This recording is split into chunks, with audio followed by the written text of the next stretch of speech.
ಅಷ್ಟದಿಕ್ ಸೈನಿಕರೇ ಹೊರಡಿ, ನಾಗಮಣಿಯ ಸ್ಥಾನವನ್ನು ತಿಳಿದು ಬನ್ನಿ.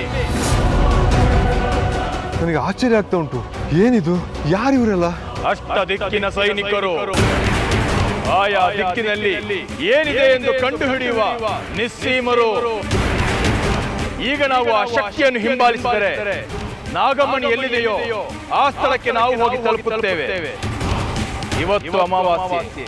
ನಾಗಮಣಿಯನ್ನು ಪಡೆಯುವುದಕ್ಕೆ ಅತ್ಯಂತ ಉತ್ತಮ ದಿನ. ಬಾ, ನನ್ನನ್ನು ಹಿಂಬಾಲಿಸು.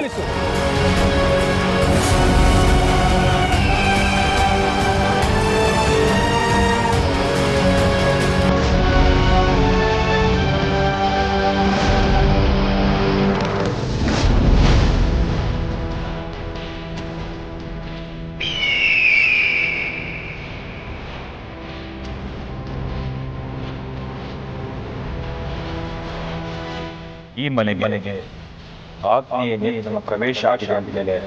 ನಾಗಮಣಿ ದಿಗ್ವಿಜಯ ಇರೋದು ಸತ್ಯ. ಬಾ, ನೋಡೋಣ. ನಾವು ಒಳಗೆ ಹೋದ್ರೆ ಮನೆಯವ್ರ ಗಮನ ಬರ್ತಿದೆಯಲ್ವಾ? ಯೋಚನೆ ಮಾಡೋಣ. ಓಂ ಜ್ವಾಲಮಾಲಮಾಯ ನಮಃ. ಜ್ವಾಲಮಾಲಿನಿ ಆಶೀರ್ವಾದ ಇರೋವರೆಗೂ ನಾವು ಯಾರ ಕಣ್ಗೂ ಕಾಣಲ್ಲ. ಬಾ ಬಾ.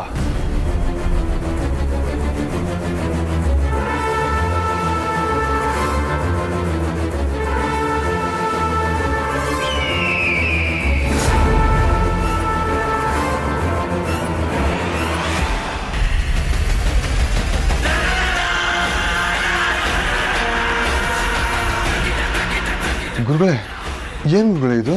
ಅವಳು ಹೊಟ್ಟೆ ಯಾಕೆ ಲಕ ಲಕ ಲಕ ಅಂತ ಹೊಳಿತಾ ಇದೆ? ಹೊಳೆಯುತ್ತಿರುವುದು ಹೊಟ್ಟೆಯಲ್ಲ, ಹೊಟ್ಟೆಯಲ್ಲಿರುವ ನಾಗಮಣಿ. ಗುರುಗಳೇ, ಹಾಗಾದ್ರೆ ಈಗ ತಾಯಿ ಜ್ವಾಲಮಾಲಿನಿ ಹೊರಡೋಕ್ಕೆ ಆಜ್ಞೆ ಕೊಡ್ತಿದ್ದಾಳೆ. ಇಲ್ಲಿರೋದು ಸರಿ ಇಲ್ಲ. ನಡಿ ನಡಿ.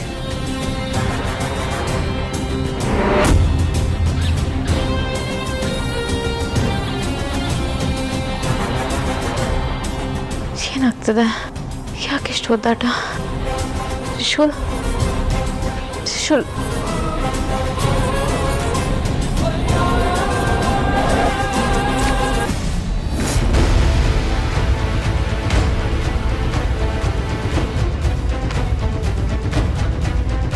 ನಾಗಮಣಿ ಎಲ್ಲಿದೆ ಅಂತ ಯಾರೋ ತಿಳ್ಕೊಳ್ಳೋ ಪ್ರಯತ್ನ ಮಾಡ್ತಿದ್ದಾರೆ. ಯಾರಿರ್ಬೋದು ದೂರದಿಂದ ಈ ಪ್ರಯೋಗ ಮಾಡಿ ನನ್ನ ಗಮನಿಸ್ತಾ ಇದ್ದಾರೆ, ಅಥವಾ ಸಮೀಪದ ಪ್ರಯೋಗನ ಇದು. ಇದನ್ನ ಮನೆಯವ್ರು ಯಾರಾದ್ರೂ ನೋಡಿದ್ರೆ ಏನ್ ಮಾಡ್ಲಿ ನಾನು? ಪರಮೇಶ್ವರ, ಈ ಸಂಕಷ್ಟದಿಂದ ನನ್ನನ್ನು ಪಾರ್ ಮಾಡಿ ಈ ರೂಪದಲ್ಲಿ ನನ್ನ ಯಾರಾದ್ರೂ ನೋಡಿದ್ರೆ ಖಂಡಿತ ಅಪಾಯ. ತಮ ನೀಲ ಗನಾಯ ನಮೋ ನೀಲ ನೇತ್ರಾಯ ಪ್ರಸನ್ನ ಗುಣ ಸಂಪನ್ನಾಯ.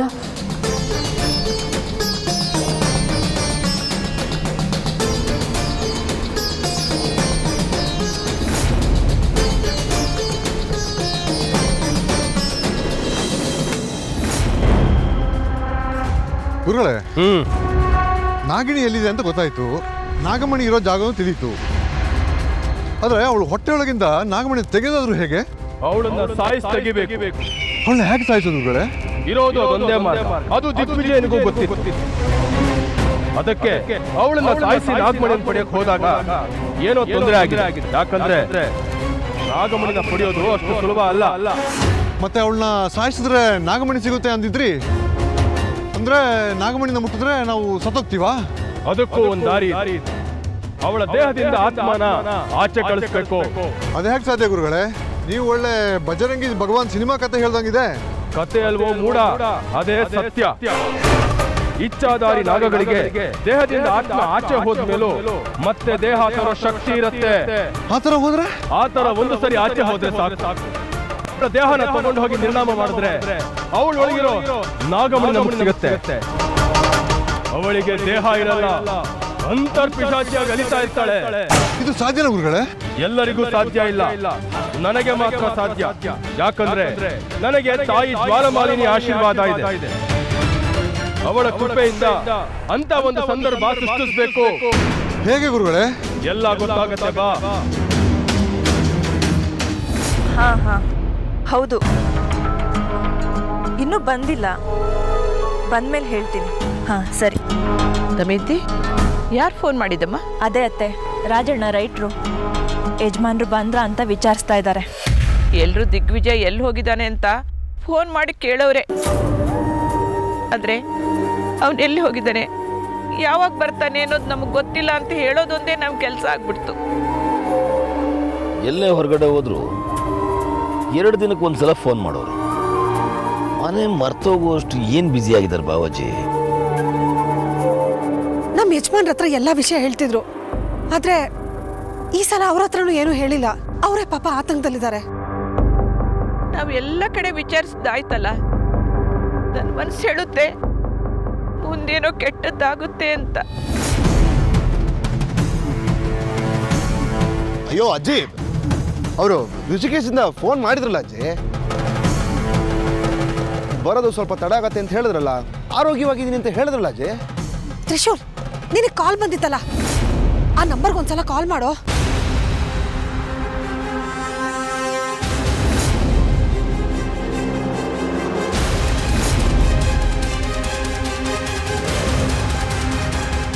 ಅಮ್ಮ, ಅದು ಅವತ್ತು ಫೋನ್ ಬಂದಿತ್ತಲ್ಲ, ಸೇವ್ ಮಾಡ್ಕೊಳ್ಳೋದು ಮರ್ತೋಯ್ತಮ್ಮ. ನಂಬರ್ ಸೇವ್ ಆಗಿಲ್ಲ. ಇನ್ನು ತಡ ಮಾಡೋದು ಬೇಡ, ಪೊಲೀಸ್ ಕಂಪ್ಲೇಂಟ್ ಮಾಡಿಬಿಡೋಣ.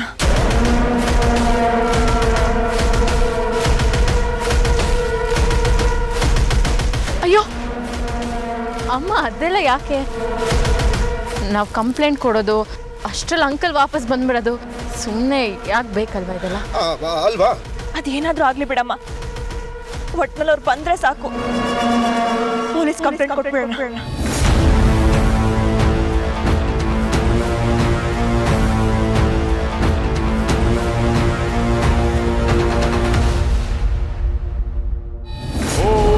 ಚಾಮುಂಡಾಯ ನಮಃ.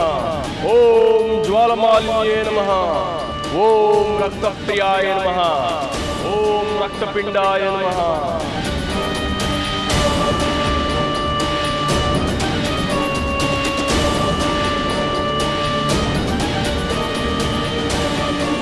ಓಂ ಚಾಮುಂಡಾಯ ನಮಃ. ಓಂ ಚಂಡಾಯ ನಮಃ. ಓಂ ಪ್ರಚಂಡಾಯ ನಮಃ.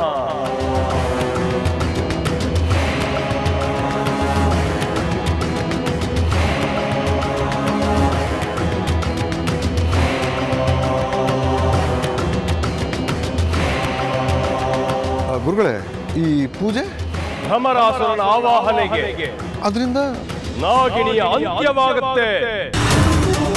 ನಾಗಮಣಿ ನನ್ನ ಸ್ವಂತವಾಗುತ್ತೆ.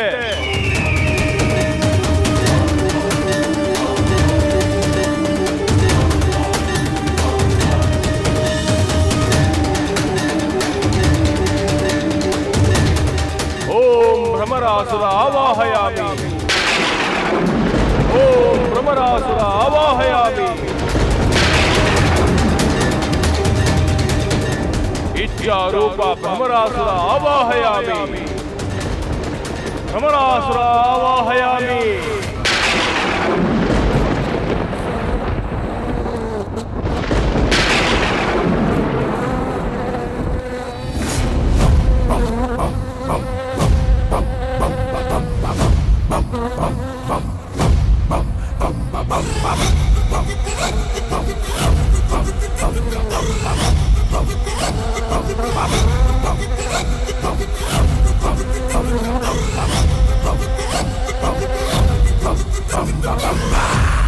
ಹೋಗು ಬ್ರಹ್ಮರಾಸುರ, ಹೋಗು. ಇಚ್ಛಾಧಾರಿ ನಾಗಿಣಿ ಇರುವ ಕಡೆ ಹೋಗು. ಯಾರಿಗೂ ಅರಿವಿಗೆ ಬಾರದ ಹಾಗೆ ನಾಗಿಣಿಯ ಪಕ್ಕದಲ್ಲೇ ನಿಂತು ಅವಳು ದೇಹ ತ್ಯಜಿಸಿದ ನಂತರ ನನಗೆ ಸುದ್ದಿ ಮುಟ್ಟಿಸು. ಗುರುಗಳೇ, ಬೆಟ್ಟದಾಗಿರೋ ಈ ದುಂಬಿ ಮನೆಯೊಳಗೆ ಹೋದ್ರೆ ಅಲ್ಲಿರೋರಿಗೆ ಕಾಣೋದಿಲ್ವಾ? ಭ್ರಮರಾಸುರ ಮಹಾನ್ ಬುದ್ಧಿವಂತ, ಮಹಾನ್ ಶಕ್ತಿವಂತ. ಇಚ್ಛಾಧಾರಿ ಭೃಂಗಾಸುರ ಅವನು ತನ್ನ ಬೆಟ್ಟದಂತಹ ಮೈಯನ್ನ ಪುಟ್ಟ ಸಾಸಿವೆಯ ಹಾಗೆ ಬದಲಾಯಿಸಿಕೊಳ್ಳಬಲ್ಲ. ನೋಡಲ್ಲಿ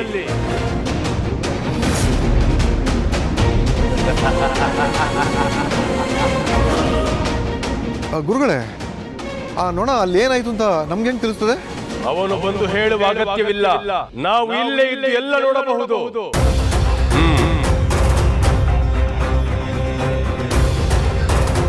ಓ ಮಾಯಾ ದರ್ಪಣಾಯ, ಓ ಮಾಯಾ ದರ್ಶನಾಯ.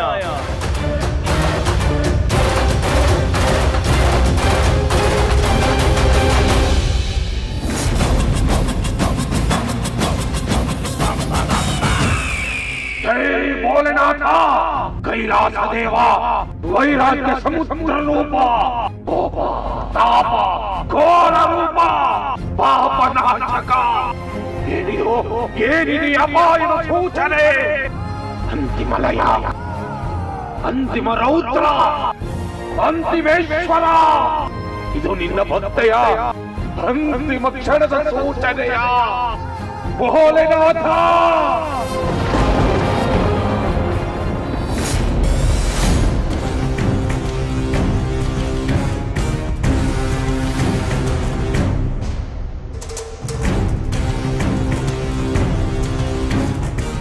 ಎಂಥದ್ದು ಗುರುಗಳೇ ಇದು? ಮನೆ ಒಳ್ಳೆ ಲಾಕ್ಡೌನ್ ಆದ ಮಾಲ್ ತರ ಖಾಲಿ ಖಾಲಿ ಇದೆ. ಕಾಣ್ತಾರೆ, ಎಲ್ಲಿದ್ರು ಕಾಣ್ತಾರೆ. ಸಮರಾಸುರ ಗುರಿ ತಪ್ಪಿ ಬರುವವನಲ್ಲ.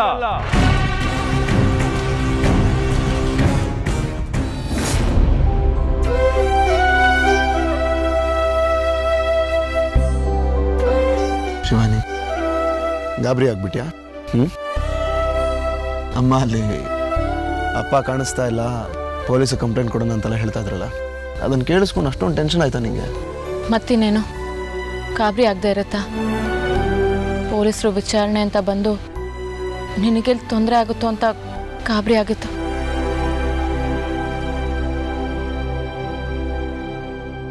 ನನ್ನ ಬಗ್ಗೆ ಅಷ್ಟೊಂದು ಕಾಳಜಿ ನನಗೆ.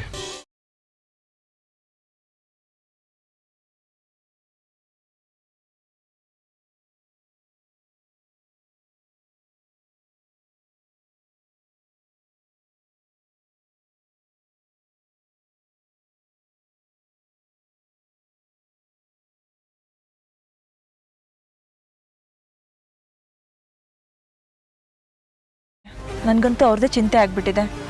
ಬರ್ತಾನೆ ಕಣೆ, ದೇವ್ರ ಮೇಲೆ ಭಾರ ಹಾಕಿ ಸುಮ್ಮನೆ ಇರೋಣ, ಏನು ಮಾಡೋಕ್ಕಾಗಲ್ಲ. ಗೋವಿಂದಣ್ಣ,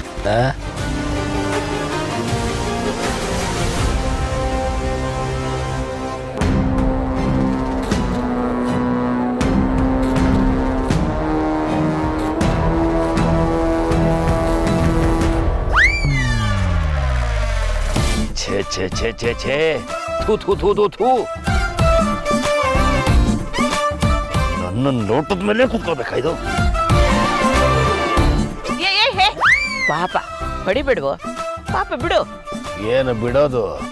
ಅಲ್ಲ, ನಾನು ಪ್ರೀತಿಯಿಂದ ಕುಡಿಬೇಕು ಅಂತ ಇಟ್ಟಿರೋ ಲೋಟದ ಮೇಲೆ ಕುತ್ಕೋಬೇಕಾಯ್ತು. ಇದನ್ನ ನಾನು ಸುಮ್ಮನೆ ಬಿಡಬೇಕಾ? ಗೊತ್ತಿಲ್ವಾ ನೋಣ ಟಾರ್ಚರ್ ಕೊಡ್ತಾರೆ ಹೇಗೆ ಕೊಡುತ್ತೆ ಅಂತ? ಪಿಕ್ಚರ್ ನೋಡಿಲ್ವಾ ನೀವು?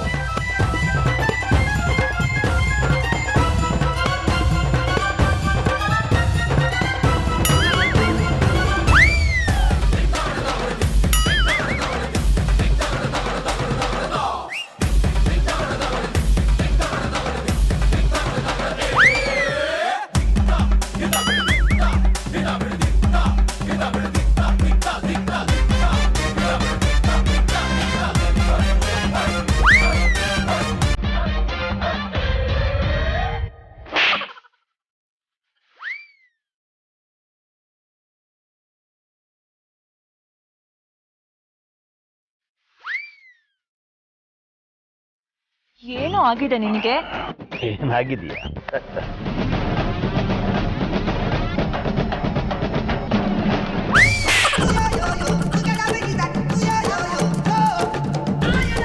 ಯಾಕೋ ತಲೆ ಕೆಟ್ಟೋರ್ ತರ ಆಡ್ತಾ ಇದೀಯಾ?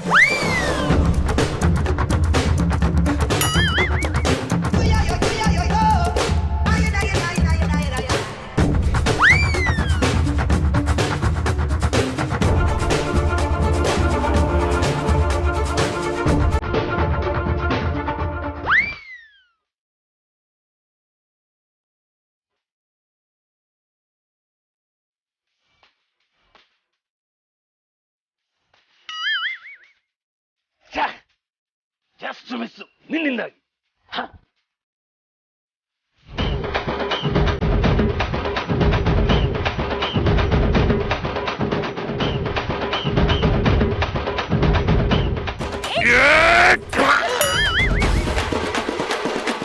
ಏ ಹಳದವನೇ ತೆಗಿಯೋ ಕೈನ. ಗೋವಿಂದ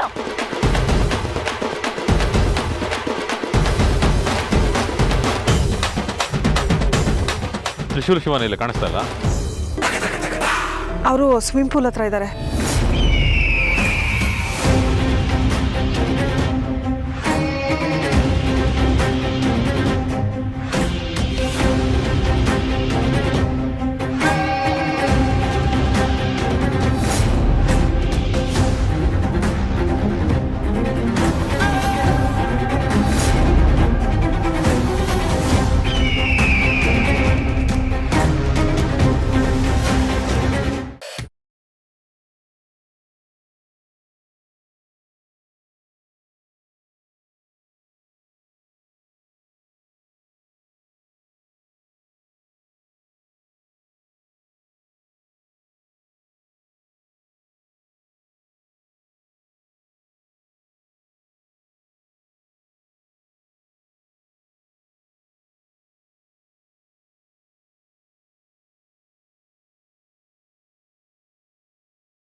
ಎಲ್ಲಿ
ಸಮರ